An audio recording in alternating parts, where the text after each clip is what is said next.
عجماء بس خبرنا جرحها جبار وفي الركاز الخمس. ده حديث الفاظ دي نو حديث کی تفصیل لتویما. وبه قال حدثنا قتيبة تير شوي ليس ابن سعد تير شوي عن ابن شهاب تير شوي سعيد ابن مسيب ابو سلمة طول راویان دي ثقات دي. عن ابي هريرة رضي الله تعالى عنه وعنهم عن رسول الله صلى الله عليه وسلم. زید گران دے کو تکیر دانن بخاری کی مرا روان دی انن یا سبا العجماء جرحها جبار. دیکھیں جرح و جرح دواړه ویل شي. جرح مصدر دی، جرح یجرح جرحا مصدر زخم ته وای، نه مصدر زخم کولو ته وای. او جرح په ضمیر د جیم په معنا د جراحت اسم مصدر دی. جرح مصدر دی، جرح په معنا د جراحت اسم مصدر دی. دواړو کې څه فرق شو؟ العجماء ساروی کې دي چار پایان، چار پایان او ته عجماء وي ځکه دوی خبرې نشي کول. عجم او ته عجم ځکه وي چې عربي نشي ویل. جرحها زخم کېدل داغې او جرحها زخم داغې. جبار هدر دی، دا هدر دی. یعنی یو ساروی که څوک زخمی کړل نو په صاحب د ساری باندې هیڅ وبال نشته دی. ولی مولانا صاحب امام شافعی صاحب دا مقید کی دیکھ اصل کې زمونږ او د هغه یو اختلاف دی، خو خیر زمونږ فقه کې یو قول د شافعی صاحب په شان راغلی دی. هغه وایي چې دا دروازې که دروازې ځان پوه کا که دروازې یو ساروي د چا فصل وخوړ دروازې نو هدر دی، ته دروازې خپل پټې ساته کړه شافعي صاحب. او زمونږ او د شپې چې دی که د نه ساروي خلاص شو او د چا فصل یې وخوړو زمان به ورکې. د شپې به ته خپل څاروي ساتې، د شپې څاروي پرېږدې په پردو پټو کې ګرځي. د شپې خو څوک په خپل فصل نشي سنبالولی او د شپې خو څوک د خپل فصل حفاظت نشي کولی. نو د شپې د څارو څوکۍ په تا ده. خلک به څه کوي؟ د شپې پټو کې به دیری او ته به د شپې څاروي پرېږدې نو پردي پستونه به خوري. ویې به چې یاره بس ما نه خلاص شوی و نو دا خو اسان کار دی، شپې پرېږده او څاري رانیسه او پردي غنم جوار به خوري. نو د شپې د څاروي ساتنه په تا ده او دروازې د پټو ساتنه پټي په مالک ته. نو که دروازې د هغه فصل ته تاوان ورسو په تا اسم نشته او که د شپې ورسو نو بیا شته. نو العجماء جرحها یا جرحها جبار عفو دی. دا مقید کوي شافعي صاحب په نهار پورې. په چا مقید کوي؟ په نهار. اے په نهار مقید کوي. او مولانا صاحب دې کې حدیث په ابو داود کې شته د شافعي صاحب مستدل ځان سره نوٹ کا. دې کې د امام شافعي رحمت الله علیه دلیل په ابو داود کې شته. هغه کې صرف فيه لفظ لګاوه اوږد حدیث ته ان حفظ الحوایت ان حفظ الحوایت ساتنا د باغونو بالنهار على اهلها. یاد یې کې لکنه ان حفظ الحوایت في النهار على اهلها. هلکه آسان نه کنه ان حفظ الحوایت بالنهار على اهلها وان حفظ الماشيه بالليل على اهلها. وان حفظ الماشيه حفظ د ماشیو باللیل پشپکه على اهلها. دا دغه دلیل دی. لیکن مولانا صاحب په دې کې یو راوی دی حرام ابن محیصه ضعیف دی. حرام ابن محیصه پکې راوی دی هغه ضعیف دی. نو دا حدیث هم دغه دلیل نه دی ځکه هغه تقید لګی دروازې سره چې دروازې حق دی او حدیث خو مطلق دی او زمون مسلک څه دی زمون په مسلک کې یو قول د شافعي په شان دی او دویم دا دی چې نه زمونږ امام صاحب وایي وګوره چې د څاروو سره قاید او سایق شته که نشته که قاید او سایق ورسره نو د کور نه تښتېدلی دی نو بیا جوبارون عفو دی او که سایق او قاید ورسره و د چا فصلې وخوړه یا چا لیلته ورکړه یا په چا وروخته نو بیا سایق او قاید ذمهوار دی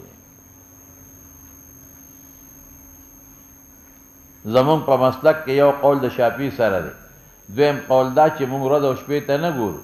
پر ودې که شپی خو چې سایق او قاید ورسره دی او تا نه پردي فصل ته یا یو انسان ته تاوان رسی نو تی ذمهوار یې ته ورسره روانې ولې دا کار وشو او که سایق او قاید ورسره نی شابه نی څه معنا نی دا معنا چې تښتېدلی وي ته دا نه چې قصدن یې پریښي چې قصدن یې پریښي دی ذمهوار دی قصدن یې پریښي دی څه دی ذمهوار دی سایق او قاید ورسره نی دا چې ما ووایي چې تښتېدلی وي نو په ده ذمهواري نشته ته ځان ساته خپل فصل ساته که نه حیوان خو زما په وس کې نه دی کله کله تښتي دی انسان نه موږې وباسي پړې وشلی لیکن انور شاه کشمیری رحمت الله علیه یو ډېره ښکلې خبره لیکلې زما خوښه ده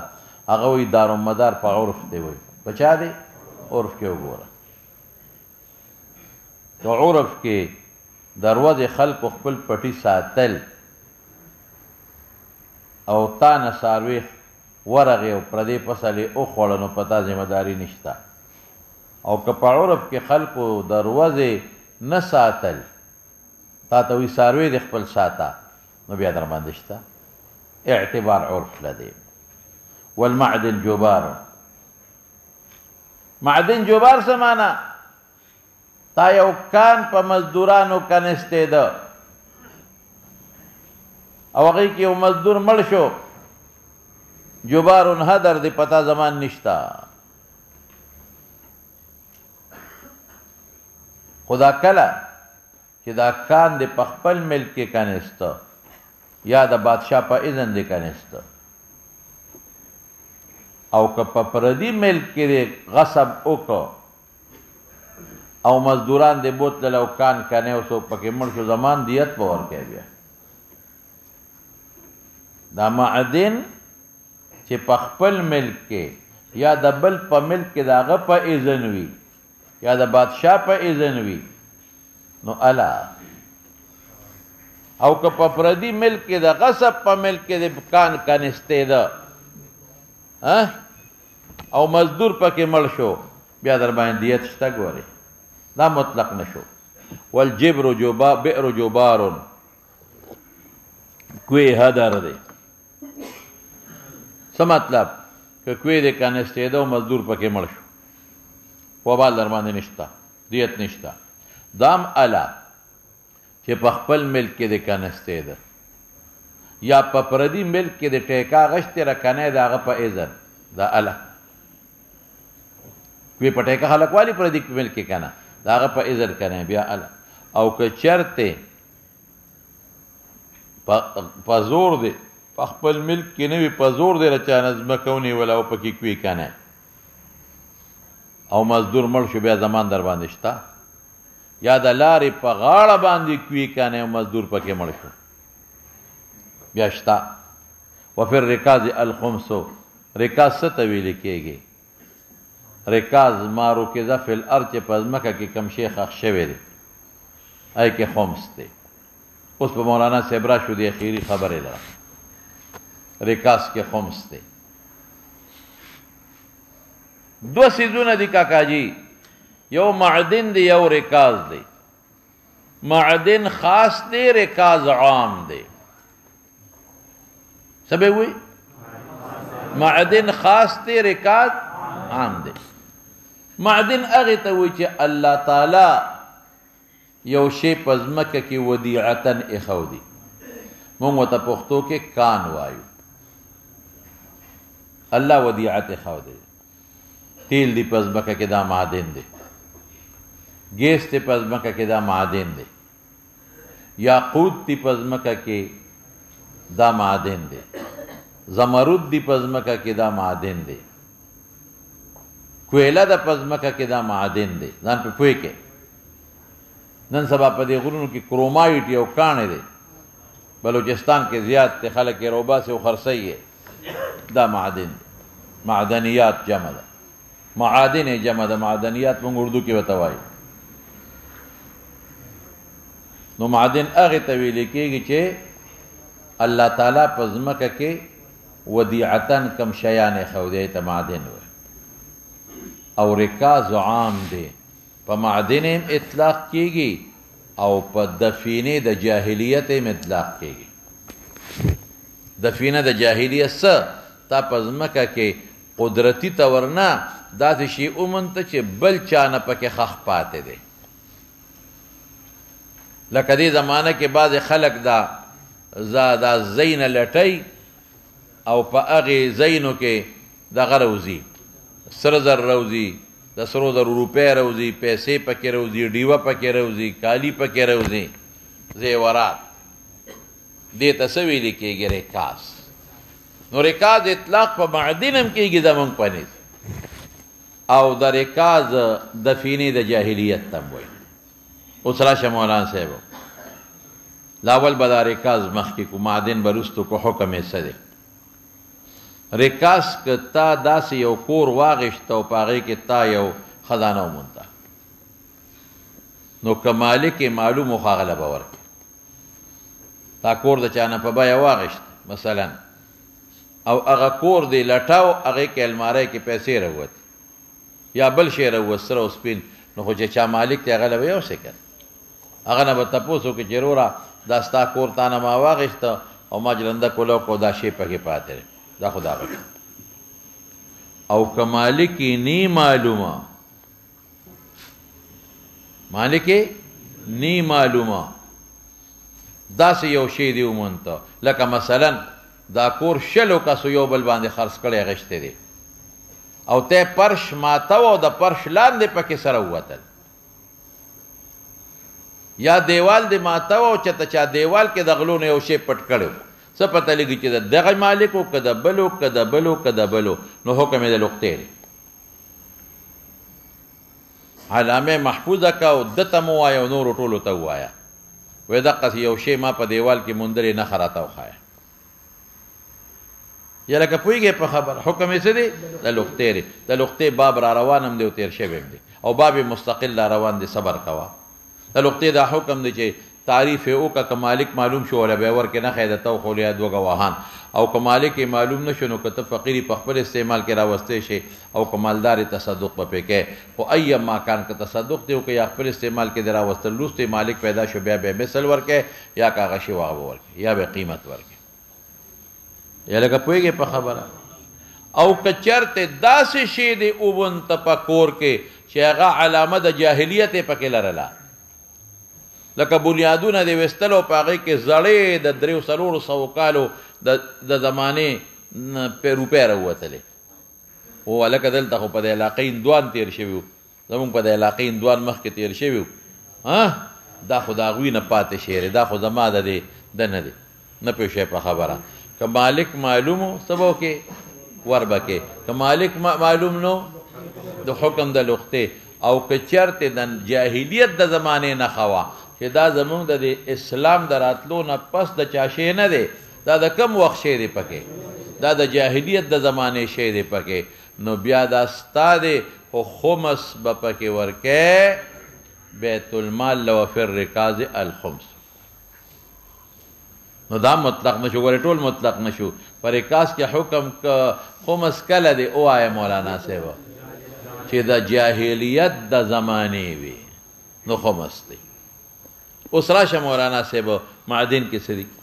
په معدن کې زمونږ او د ائمو ثلاثه په منځ کې اختلاف دی. ائمه ثلاثه وایي چې معدن کې اسم نشته. هلکه یو خو دفینه د جاهلیت ته وپېژندله که نه؟ خو مې درته ووایي د رکاز څو قسمه شو؟ دوه. یو هغه دی چې کوم دفینه د جاهلیت، هغې کې خو بالاتفاق خمس د حدیث کې راغی، فی الرکاز الخمس خو د رکاز نه دلته کومه معنا واغېشتله ووایه وای خدایا که مالک معلومي واپس پکې که مالک نی معلوم علامه پی وی نقطه شوه او که چرته دفینه د جاهلیت په ففیه الخمس او معدن کې اختلاف دی د ائمه ثلاثه او د موږ د امام ابو حنیفه رحمت الله علیه ائمه ثلاثه په معدن کې اسم نشته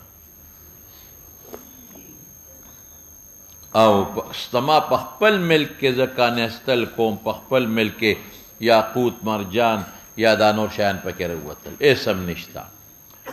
او پنځ د امام ابو حنیفه رحمت الله علیه پاغه کې هم خمس دی دا حدیث بظاهره کې ائمه ثلاثه ځان له حجت ګرځي وګوره المعدن جبار اسم نشته او فی الرکاز الخمس ویل نو رکاز مقابل د معدن راوړه نو چې رکاز کې خمس ته او معدن سره جبار ولګو نو معلومیږي دا چې په معدن کې اسم نشته یاد دې شو زمون پرې معدن کې څه دي خمس د بیت المال او په او پای مو ثلاثه پرې پکې اسم نشته هغه دا دلیل نشته المعدن جبار نو فر رکاز الخمس زم نه مړه دا سوای نیک بختو د معدن جبار معنا دا نه د چې دا تاسو کوي چې خمس پکې نشته دی د معدن جبار دا که کان دی په مزدورانو کاناو پکې مړ شنو څه نشته هدر دی ولی مخکې وسره جرحها جبار راغلی دی نو هلته څه معنا چې خمس نشته څه او شاته وسره والبئجر جبار راغلی دی نو هلته څه معنا چې خمس نشته څه کما معنا چې د جبارون په مخکې رستو کې کوم هغه دلته کو او کدلته د جبارون دا معنا کوي چې خمس نشته نو بیا خدا مو چې بئر جبار بئر کې خمس نشته هغه بدیهي خبره ده بئر کې څه نشته او اجماع چې دغه کې خمس نشته هغه څه مناسبت شو نو جبارون سیاق سبق کې چې مخکې رستو د جبار کوم معنا کوم اپچا کې کوم لکه په معدن کې کو اوس په پیښه په خبره چې مزدور پکې بیا مطلق نه دی ګورې ما پکې قیدونه ذکر کړل پټولو کې مې قیدونه ذکر کړل او چې ته وایې چې دلیل سره چې په معدن کې خمس دی نو فی الرکاز الخمسو کې معدن پروت دی فی الرکاز الخمسو کې څه پروت دی لکه معدن پروت دی پکې رکاز دواړو له شامل دی کله کله به د رکاز د دفن د جاهلیت والا معدن بلا نه خو ما سره قرینه لیکن رکاز کې دواړه پراته دي فی الرکاز الخمسو او دا فی الرکاز الخمس ولې وې اصل کې مخکې دا دفه د وهم کوي مخکې المعدن جبار نو خپل معنا خو دا ده چې پکان کې د مزدور مړ شو څه نشته خو اسنه سو دا معنا وانخلی چې خمس بم پکې نه نو زری و چې ګور فی الرکاز الخمسو معدن رکاز عام شو نه پیغمبر مبارک دا سے لفظ ورو چې معدن له شامل دي دفن د جاهلیت لا لکه پویږي په خبره نو ظریف نو دا دفه د وهم وکړه چې څوک د معدن جبار نه دا معنا وانخلی چې خمس پکې نشته دی نو زری رکاز عام لفظ استعمال کا معدن له شامل دی دفینه د جاهلیت له شامل دی یاد لري شو خبره او زما دلایل سری دو چې رکاز معدن له شامل دی زما دلایل سری یو خدا دی چې اطلاق د رکاز په معدن کېږي اهل لغت لیکلي دي ابن اسیر جزری وغیرہ حواله درکو ابن اسیر جزری وغیرہ لیکلی دي چې د معدن د اطلاق د رکاز پچا کېږي په معدن کېږي رکاز ته وي ما روکزا یا ما یرکزو فی الارض ما روکزا یا ما یرکزو هغه بنده خخ کړی وي دفینه د جاهلیت او کله خخ کړی ابن اسیر جزری وغیرہ وی چې د رکاز اطلاق په معدن کېږي ځکه رکاز څه ته وایي ما روکزه یا ما یرکزو فی الارض مدفون عامه څه مې وی که انسان خخ کړي که الله ما روکزه فی الارض که الله خخ کړي چې معدن دی او که انسان خخ کړي چې دفینه د جاهلیت دی دا یو شو دا زما یو دلیل چې اهل لغت د رکاز اطلاق په دواړو باندې کوي او دویم لرهزه ورسخه نبی علیہ السلام مبارک سوی سئل النبي صلی اللہ علیہ وسلم ځان سره یاد کا سئل النبي صلى الله عليه وسلم عن المال دا اغی مال متعلق یوجد فی الخرب العادی آئے ہائے خدایا سئل النبی صلی اللہ علیہ وسلم عن المال اغا مال یوجد چه امندلی شی فی الخرب پا خراب شاڑ ازمکا کے العادی ډیره پخوانه د عادیانو ته منسوب ده دا نه چې د عادیانو ته منسوب ده چې مالک نه معلوم پخوانه ده د جاهلیت نه خراب کی خراب معنا شاړ ازمکا عادی څه معنا دا نه چې عادیانو ته منسوب ده کسین چې عاد پخوانی دي دا شی هم پخوانه د مالک نه دی معلوم پیګه په الکه دا تپوس د چا کیږي تو سو آیا ده معدن شاب نا عن المال يوجد في الخرب العادي اغا مال چه امندلی شي في الخرب العادي ده دفینه ده جاهلیت تپوس کیږي هلکه پوهیږي په خبره ته چا تپوس کیږي ده دفینه ده اوس ګوره نو قال عليه السلام او فرمایل فيه وفي الركاز الخمس آی هاي خدای پوه نشوي فيه نو فيه ضمیر چاته راجع شو دفینه د جاهلیت تا نو د رکاز د معدن مراد شو و د پاره د مغایرت سئل النبي صلى الله عليه وسلم عن المال يوجد في الخرب العادي پخوان ازمکه کی مندل شوی دا چې ته جاهلیت کی چا خخه کړي وا یا ازمکه په وړې دلې وکلې هلاک شوی دی نو قال او فرمایل علیه السلام فيه ضمیر چاته راجع شو دفینه د جاهلیت تا وفي الركاز الخمس نو کده رکاز نه مرتب دفینه د جاهلیت اخله نو فيه کې خواغه ته ضمیر راجع شوی دی معطوف علیه تغایر وی نو دلته د رکاز نه بس معنا اخلو آیا معدن آی هاي ثبت اخلو معدن دا یو حدیث شو مونږ سره دا په کتاب الاموال د ابو عبیده کې دی دا حدیث ته حواله خیمه کتاب الاموال د ابو عبیده د عبد الله ابن عمر روایت دی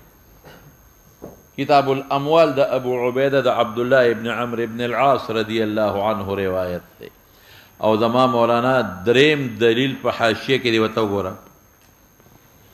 دریم دلیل په حاشیه کې دی پیدا دی عن ابي هريره رضي الله تعالى عنه قالوا پیدا شو یا رسول الله مر رکازو دا الله رسول رکاز ستوي قال الذهب والفضه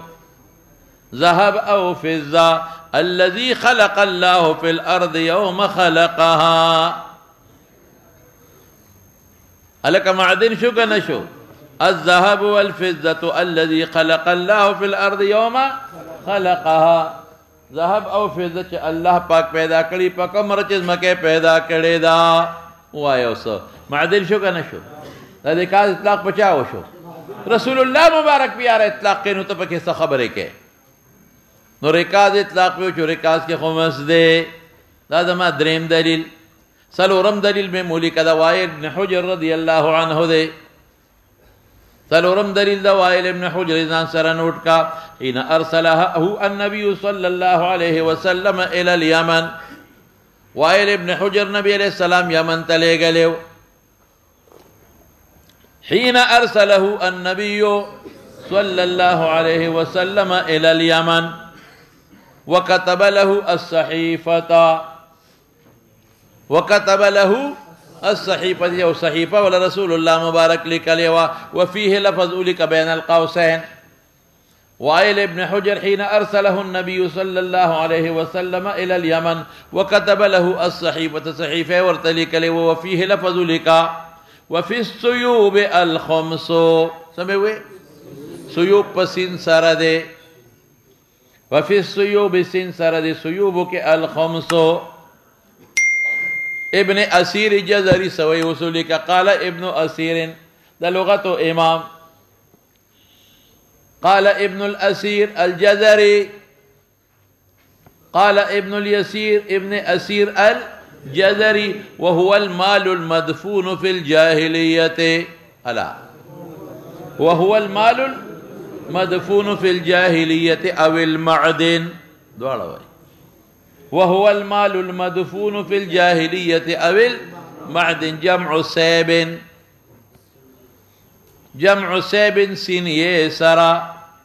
وهو العطاء، نو عطا کدا بندر طرف نه خدای درکړو، کدا خپل طرف نه درکړل. وهو العطاء. وقيل السيوب عروق من الذهب والفضة. الا وقيل السيوب عروق، رګونه دي د ذهب او د فضه. تصيب في المعدن، په معدن کې يجري فيه عروق من الذهب والفضة، په دې ځمکه کې د ذهب او فضه او رګونه دي. تصيب في المعدن، تصيب سمانا شابسه تجري فيه. دا یو کتاب د منال الطالب د ابن اسیر جزری.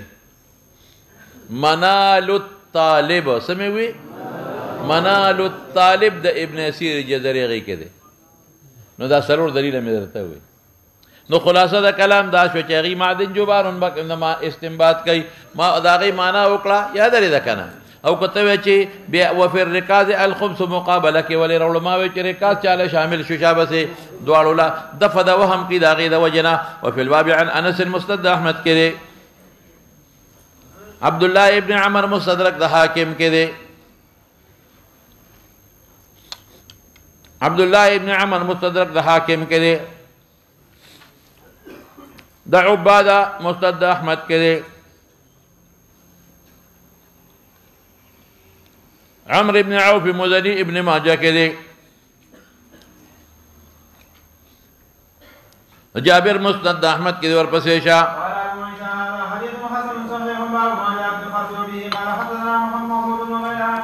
بس بلا ورس خرس. دیکھ یو بل اختلاف ته کاکا جی هغه دا دی چې زکات به په خرس وصولی که په تخمین او کنا په حقیقت. احمد ابن حنبل، شافعي او احمد هغې وی په خرس باندې. خرس څه ما ته ووره، باغونو والا باندې به یو سړی وګرځي چې هغه په ماهر د باغونو باهري اب وګرځي. نو یو باغ ورته دلته راشه، ستا باغ کې مثلا 100 پیټۍ دي. دا باغوانان ګورې په اندازه هغې ته پته لګي، که پته نه لګي د بیا خو تاوان تاوان دی. هغې ته په اندازه پته لګي دی که 100 پیټۍ دي. خو ګورې دی که انسان چې 100 وایي دا تخمین دی، نو کیدی شي 10 سلي، کیدی شي 10 کم سلي. خو دا اندازه ولګوله چې 100 پیټۍ دي، په دې کې عشر پکې څو راځي؟ 15 پیټۍ. دا 15 پیټۍ په تا باندې زکات مې ولیک، بس ختم. 15 پیټۍ زکات شو. خو ټیک شو خبره، دی به پټولو به وګرځي. اوس د ده خوښه ده که اوس یې وصولئ او که وروسته وصولئ، خو انګور به نه وصولئ. ولې انګور خو چې بیت المال ته وړي څښا کېږي، د هغې په اندازه به ته ممیز اوس کې وصولې کړي. هلکه دې کې 15 پیټۍ راغلې، د 15 پیټو نه څونه اوس کې جوړېږي، په دې دا خلک پوهېږي دومره اوس کې دومره به راکړي. په کجورو به وګرځي، ستا په دې کجورو کې څومره کجورې دي؟ هلکه په دې کې 100 منه کجورې دي. ٹھیک شو خبره؟ نو شلمه څو کېږي؟ هلکه 15 منه. نو کجوره خو چې وړي نو خو څښا کېږي تازه کجوره. نو تمر به ترې والي، تمر دا اجیان نه راوړي، دا پخې کجورې دا به ترې یوسي. زمونږ امام ابو حنیفه رحمت الله علیه فرمایي چې نه، دا خو ربا ده. څه مطلب شو؟ ربا ځکه ده چې زه اوس ورغلم او زه ورته وایم چې ستا دا باغ کې 100 دغه دي پیټۍ دي، مثلا انګور دي، او تا باندې 15 کېږي شلمه، نو کېدی شي دا 10 ته پاسه سلي. نو کېږي مې زیاتې وامه غشتي 15 او جنس یو دی. هل هذا الا ربا؟ یا کېدی شي پکې 80 پیټۍ وي، نو چې 80 نو کېدی مې 4 وامه غشتي 15، نو 4 په ځای 15 غشتل ربا شو که نه شو؟ کېدی شي 6 شلي وي، نو چې 6 شلي وي نو کېدی مې 6 وامه غشتي 15. جنس یو دی، قدر یو دی. نو مبادله رااله او چې جنس او قدر یو یو تفاضل پکې راشي، هغې ته ربا ویل کېږي. دا خو ربا شوه یا لکه پوهېږې هغې وایي وصولي به په چا کوي په تخمین به کوي امام صاحب څه وایي په تخمین به نه کوي هغې وایي که چېرته باغوان داسې وخت کې راغی چې میوه پخه ده چې میوه پخه ده خو بیا څه اختلاف نشته بیا خو د ټولو په نسبت پیټۍ وشمېري نو شلمه به ترې لرکي چې میوه پخی او پیټو کې کوزه کړې وي او داسې وخت کې ساعي ورغې نو دې کې اختلاف نشته عند الکل بیا په حقیقت به چې څومره مقدار دی نو د هغې نه به خپل عشر وصول کې د اختلاف هغه وخت کې دی زمونږ امام صاحب وایي نه ربا راځي کیدای شي شپږ شلې پیټۍ وي او تا ته د سلو په اندازه 15 واغېستې نو کیدای د شپږ د بیت المال او واده غېستې 15 نو د شپږو په مقابله کې چې 15 والې څه شی شو لکه ربا دا په منزله د ربا د حقیقت ربا نه ده کیدای مو سره شپږ وامه غېستې 15 ولې یا که اتیا پیټۍ وي نو کیدای مې څلور واغ مېشتې 15 اوس په حدیث کې چې راځي چې اذا خرستم لفظ یې راځي نو د هغې جواب امام صاحب ډېر ښکلی کوي هغه وایي دا سړی به لاړ شي اندازه به ولګوي بلکل درسته ده خو دا د وصولۍ دپاره نه دا دې دپاره چې د باغوان ته پته ولګي چې ګوره د بادشاه سړی ګرځېدلی دی هسې نشې ته پټ خرڅته کړي هسې نه چې ده ته وایي چې په پلانکي تاریخ به شوکه کوم راشه چې عشر درکم او د هغې تاریخ نه یو شل ورځې مخکې د شپې ته نیمې خرڅې کړي نو چې د ساعي ته پته ولګي چې دی ورشي او کم وخت کې شو کوي زه خو چې راتلم ما خو اندازه لګولې وه دومره دی نه خو تا بلا مې وشو کولی نو هغه سړی به ویریږي چې دا ساعي وګرځي او ځان سره په رجسټر کې لیکلو کې نو به ویریږي چې وروره سړي زما مال لیدلی دی او اندازه یې مغشتې ده نو به غلا نه کوي اوس په پېښې په خبره نو بابن فی الخرص محمود بن غيلان هم تير ثقة أبو داود توالي اسم تير شوي شعبة هم تير قال أخبرني خبيب بن عبد الرحمن ده نبي راغي خبيب بن عبد الرحمن مدني ثقة قال سمعت عبد الرحمن بن مسعود بن نيار ده مدني دي دام أو مقبول قال جاء راغي سهل بن أبي حسمة رضي الله عنه إلى مجلسنا فحدث رسول الله صلى الله عليه وسلم كان يقول إذا خرستم فخذوا چې کوم وخت کې تاسو اندازه ولګوئ فخذو نو واخلئ دا مطلب خو نه دی چې فخذو هغه وخت کې واخلئ فخذو لکه پوهېږئ په خبره دا تخرس دپاره خذو بیا واخلئ په تخمین نه ودعو الثلث ثلث پرېږدئ ثلث پرېږدئ دا ثلث ولې پرېږدئ ثلث د چا د عشر دا ثلث هغه ته پرېږده وه د ثلث اندازه وله مه لګوه ولې وایي دا به دې په خپله ورکړي لکه تا چې اندازه کمه ولګوله ثلث د چا د عشر ثلث د چا دا ورته پرېږده ولې پرېږده وه په خپله به یې ورکړي فإن لم تدعو کو ثلث نه پرېږدی چې بیت المال ته ضرورت نو ربع ورته پرېږده نو هغې خرس دا خرس د اخذ دپاره دی موږ څه وایو دا خرس چا دپاره دی تخمین چې دې ته غلا ونه کړي زه ورپسې شه د عایشې په ابو داود کې دی او د عطاب په ترمذي ابو داود دواړو کې دی چا دی او د ابن عباس په ابو داود ابن ماجه کې دی ها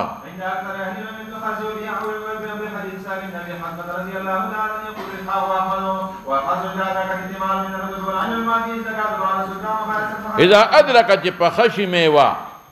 من الرطب والعنب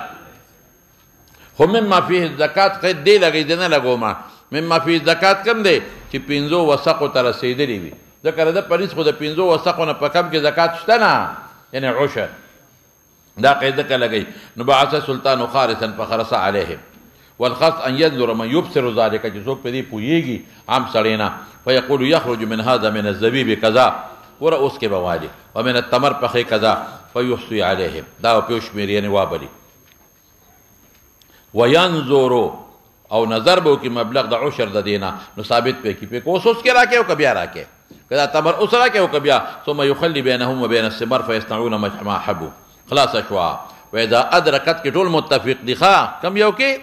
او ادركت الثمار چې میوه په خشي نو اخذ منهم العشر بیا به حقيقي عشر لي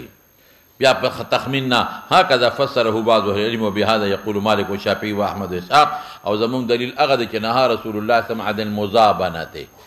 نهى رسول عن المزابنه. مزابنه څه ته ویل کېږي؟ مزابنه هم دا فصلونو کې کېږي او په دې میوو کې کېږي. پوهېږې؟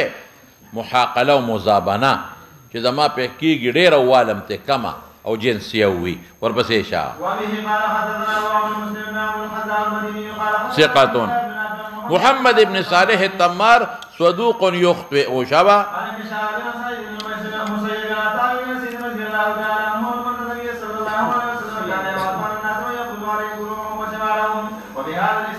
هغې وایي څه لپاره؟ بلکې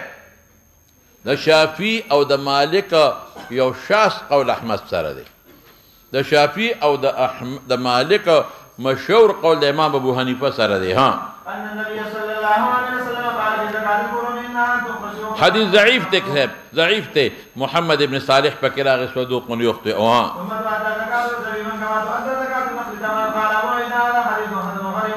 وجد غرابت هم دغه محمد ابن صالح التمار دی. ها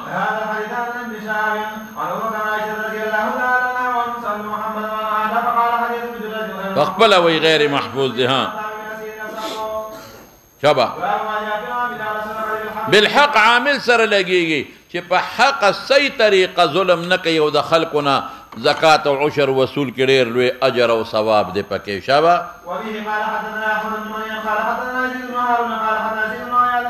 یزید ابن عیاض به ضعیف راوی دی. شبه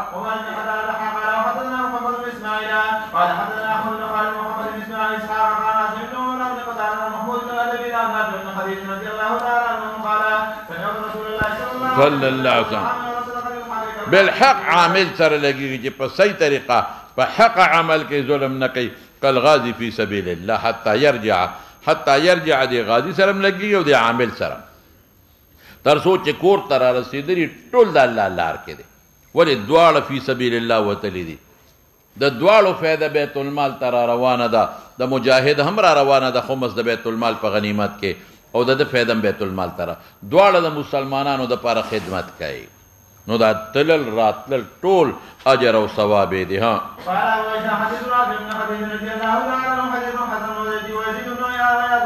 ما د توسوي. ها التحويل نپس ها قال وحدثنا التحويل نپس کم و دا محمد ابن اسماعیل امام بخاری کا مضبوط تے. ها معتدی څه ته وایي؟ یا زیاته دي په مقدار کې یا خالی یا مقدار کې څه خالی په هغه پنځه پټه کېږي دی وي شپږه ده یا مانو ویلي چې دا به درې ځایه کې نو اوساتو نه به الیا دي که نه او د اعلی خیار دواړه ته معتدي وایي. ها وبه قال حدثنا قتيبة قال حدثنا الليث بن يزيد بن ابي حبيب عن سعيد بن سنان عن انس بن مالك رضي الله تعالى سعيد بن سنان ضعيف منكر ضعيف منكر او دې په متفردم دی. شبه قال رسول الله صلى الله عليه وسلم المعتدي بصدقه كما نهى قال اے لکه چا باندې زکات واجب نه ورکوي دا هغه څومره سزا ده دې ظالم هم دومره سزا ده. ولې د ده دا ظلم سبب د منع ګرځي چې دې ظلم کوي خلک به د مال پټوي دې ظلم کوي خلک به د مال څه کوي نو خلکو د زکات د منع ذریعه دې ګرځي. ورپسې چا ابن عمر مستدرک د حاکم کړي د ام سلمې طبراني معجم کبیر کړي او د ابو هريره په مسند د احمد کې دی. ها وجد غرابت من توجه سعيد في متفرد دی. ها لقما د توي. ها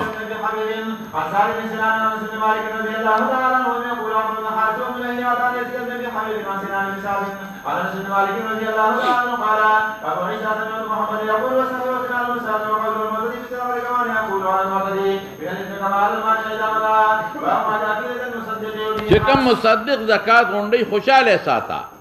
وې پیغمبر وارثونو خيار دي ال طاقت وي ظالم ګوره که ظلم دیو که کنه تعداد دیو که داسې ګناه دیو چې لکه چې پتا په خپل فرض نه ورکه دلته ما ته سوي په خوشاله ساته خیر دی که زیات یو جګړه وسره مکاوه طالب اخرت فائدہ شي وبال پاغه ولی کما ته وای چې که زیات توړي بیا ته پټاوه نو داخله دروازه بند چولا وکړه بیا به نیک متقوی عامل به وړي با او زه به بانه کوم چې دا د ظلم کوي ځکه د ما مال پټ کړی زه به بانه کوم چې ظلم کوي حالانکه هغه به ظلم نه کوي سړی به ښه سړی وي نو دروازه د ګناه نه کولاوي رسول الله نو ما ته ورکوه ثواب بستا کېږي هغه ته وي ظالمه ګورې که زیات ته واغېسته د مانع ګناه دې کېږي شبه وبه قال حدثنا علي بن حجر قال حدثنا محمد بن زيد بن جابر عن شعبي عن جابر رضي الله تعالى عنه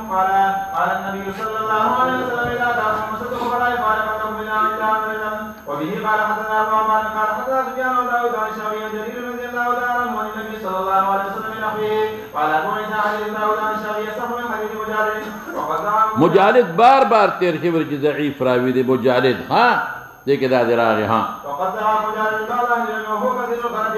باب ما جاء صدقه تؤخذ من الدنيا فترد على الفقراء وبه قال حدثنا ابي مسعود الكندي قال حدثنا حفص بن غياث عن اشعر عن ابي جحيفه عن ابي رضي الله تعالى عنه قال قدم علينا مصدق النبي صلى الله عليه وسلم ما ویلو بخاری کې بیا وایم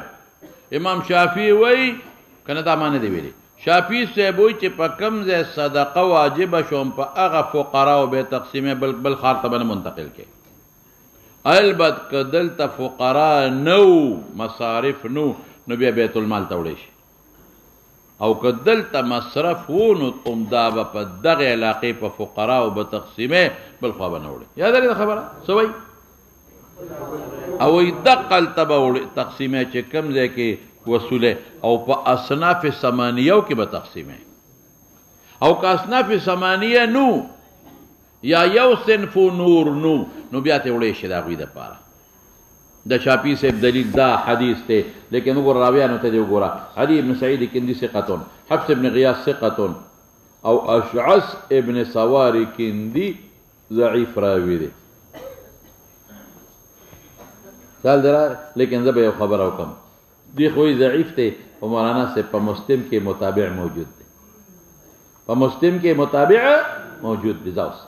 عن عون ابن ابي جحيفه تابعي دي مشهور عن ابيه ابو جحيفه دي بتقديم ده جيم سرا قال قدم علينا مصدق النبي صلى الله عليه وسلم فاخذ الصدقه من اغنيائنا فجعلها في فقرائنا ته چا دلیل شو لکه د شافعي سے وای خدای پويږي کدلته اتوسین پورا نه بیا وړه زموږ دلیل سره انما الصدقات للفقراء عام دي کده دغه بلد یو کده بلی او زمونږ دلیل وختي تیر شو چې دعو الثلثا ثلث پرې د باقي یو څه تیر نه شو څه معلومیږي دا چې وړی شي او دا خو د شافعي دلیل نه دی ځکه جعلها فی فقراء هغه خو د یو صنف قایل نه دی هغه د څو صنفونو قایل دی په طب بخاري کې تیر شو اتو دا خو زمونږ دلیل ممکن ده چې فقرا محتاج نو فقرا ولې ورکړي موږ هم وایو که محتاج او خیر دی بادشاہ د خپل خوښې ته وګوري ها قلوص زوان ناقې ته وایي قلایس او قلاس جمع ده وفي الباب بين ابن عباس بخاري مسلم کې دي ها بس بکو مولانا صاحب